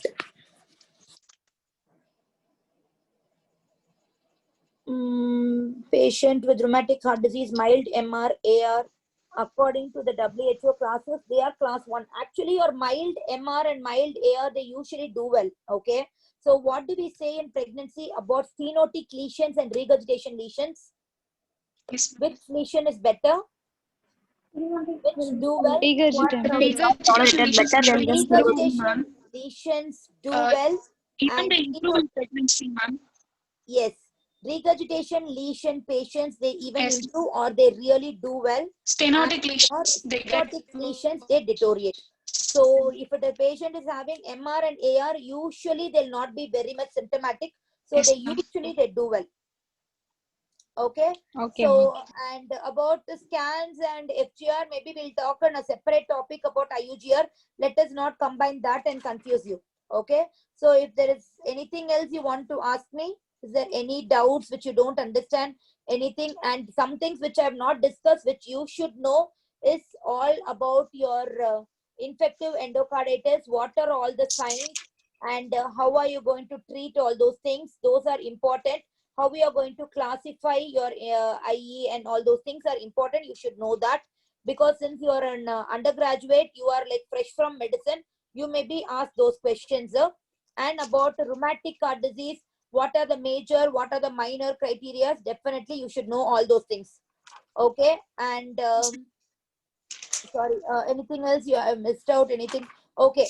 So about the contraindications for pregnancy, if at all a patient comes to you in the first trimester and she's having Eisenmenger syndrome, what are you going to do? Terminate. MTP. You will advise for the patient. Usually recommended is in first trimester. So less than 12 weeks is when you recommend to terminate. And if she has already progressed more than that, and the second trimester MTP is almost similar to labor, so you give the options to the patient and allow her to decide. Yes, okay, ma'am. so that Mode that of is, no. termination. Mode of Medical termination, management is contraindicated. not exactly. Usually you can give them under supervision. Okay, your mifepristone is definitely safe, Yes, even if ma'am. misoprostol doesn't cause much of a problem. Okay, so misoprostol can be given even for PPH. It can be given. It does not interfere much with your heart disease. But only thing, you don't give it as OP basis and you Yes, tell her, okay, ma'am. go home and bleed it and bring it out. So you admit the patient and then you give it, and you can always give the option of giving her a surgical termination so that you Yes, can have an ma'am. anesthetist team. And one Yes. more thing you should also remember is when all you should have a cardiologist visit. If it is a mild disease Initially, patient, yes, ma'am. okay, then you just have at least one visit in pregnancy with the cardiologist is good enough. Yes, Okay. ma'am. And Yes. if it is, if she's very, or otherwise, it is at least once in every trimester with the cardiologist visit is recommended. If she is severely symptomatic, then every visit or every month she should have a visit with the cardiologist. Okay. Yes, ma'am. So what are all the mechanical methods to avoid thromboembolism? Mechanical methods. Mechanical method. Tableta illama matta methods to avoid thromboembolism. Ma'am, filters. Filters, okay. Filters, if you have embolism through, DVT, deep vein thrombosis, and you don't want that thrombosis to spread to the heart and cause emboli, you put the filter. Correct? Yes, ma'am. But that Yes, does ma'am. not prevent basically your DVT. I am asking, there are certain things which we do. One is ambulation. Ambulation. So any heart disease patient, whether normal delivery or cesarean, you advise early ambulation. Ask her to get up and walk. Yes, ma'am. One thing. Second one is your pneumatic stockings. In the legless stockings, madri potu vitruvanga, which will be little tight, hugging, and it doesn't, even though if it is DVT is formed, it does not allow it to go as an embolic. So that is followed. Sometimes, like many people do that. When will you discharge the heart disease patient? After 2 weeks, ma'am. Around 10 to 14 days at So it least. depends on the severity. If it's a very severe patient, then you keep her even for 6 weeks. Otherwise, Yes, ma'am. usual patient itself, you keep her for 10 to 12 weeks. 10 to 12 days. And then you also give them an initial 24 to 48 hours. You keep them in a high dependency unit. Usually, either it will be a CCU or an ICU or at least a HDU, you will have the patient. And once you know that she's not on, not having a problem, then you shift her to the ward side. Yes, ma'am. Okay, so fine. So I think most of the things you have covered, I think I didn't leave anything else. Correct? Yes, ma'am. Sorry, it's also become very long time. Hope I didn't bore you out. No, ma'am. No, ma'am. Okay, doctor. So then if there is no doubt, I think we will end the session. Is it like anybody wants to ask something?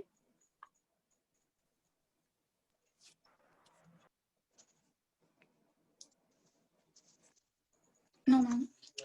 Chalo. Okay, doctor. Okay. Thank you. Thank you, everyone. Thank you. Thank you so much. Thank you so much, ma'am. Ma'am. Thank you, ma'am. Thank you.